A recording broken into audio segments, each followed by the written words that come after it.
আসসালামু আলাইকুম। হ্যালো বন্ধুরা, সবাই কেমন আছেন? আশা করি সবাই ভালো আছেন।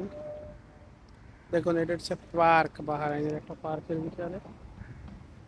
এখানে সময় কাটায়। পার্কের ভিতরে কি করে না করে সেটা তো সবাই জানেন। এই খুব সুন্দরী একবারে আবাসিক এলাকার মতো, একবার আবাসিক এলাকা। দেখুন, এখানে মানুষ এসে এই যে বিকালে একটু পরে সময় কাটাইবো। খুব সুন্দর মনোরম একবার মানে পরিবেশটা একবার বাংলাদেশ কপি। দেখুন,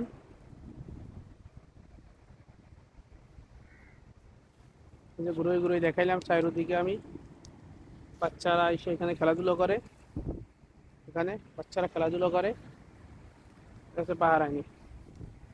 ঠিক আছে, এই যে দেখুন, এটা ডিউটি ডিউটি শেষ করে আমি বানাই অনেক ভিডিও, অনেক ক্ষেত্রে আপনাদের দেখানোর জন্য। কার্পেট, এগুলো কার্পেট বিছানো, এগুলো একবারে মানে ফোমের মতো, ফোম সিস্টেম কার্পেটগুলো।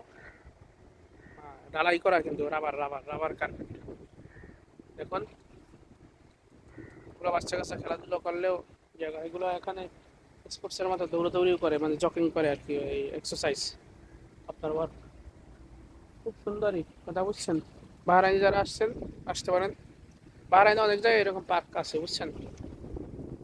খুব সুন্দরী। বাহরাইন একটা সুন্দর দেশ, মনেই হয় না বুঝছেন, ছোট রাষ্ট্র একবারে, কিন্তু অনেক সুন্দর একটা দেশ বাহরাইন।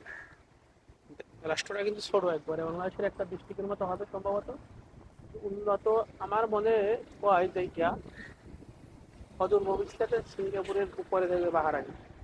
কারণ দেশটা যেহেতু ছোট, উন্নয়নমূলক যেগুলো কাজ হয় সবই উন্নয়নমূলক কাজ হইতেছে বুঝছেন। উন্নয়নমূলক কাজ হয় সব, যেটাই করে সেটাই উন্নয়ন। আর এরা সবসময় আপনার ফিউচারের যে ইয়ে নিয়ে তারা পরিকল্পনা নিয়েই সামনের দিকে আগায় সবসময়। বাহরাইনের গভর্নমেন্ট বলেন, তারা সবসময়। ঠিক আছে, দেখুন, খুব সুন্দরই একটা জায়গা বুঝছেন। যাই হোক, যারা আমার পেজ থেকে দেখবেন ফলো দেওয়ার জন্য অনুরোধ রইল। আর যদি ইউটিউব থেকে দেখেন, ইউটিউবে ছাড়লে সাবস্ক্রাইব করার জন্য অনুরোধ রইল। আর কমেন্ট করে জানাবেন বাহরাইন বিদেশে আপনারা কী কী দেখতে চান। ঠিক আছে, আমি দেখানোর চেষ্টা করব। আসসালামু আলাইকুম।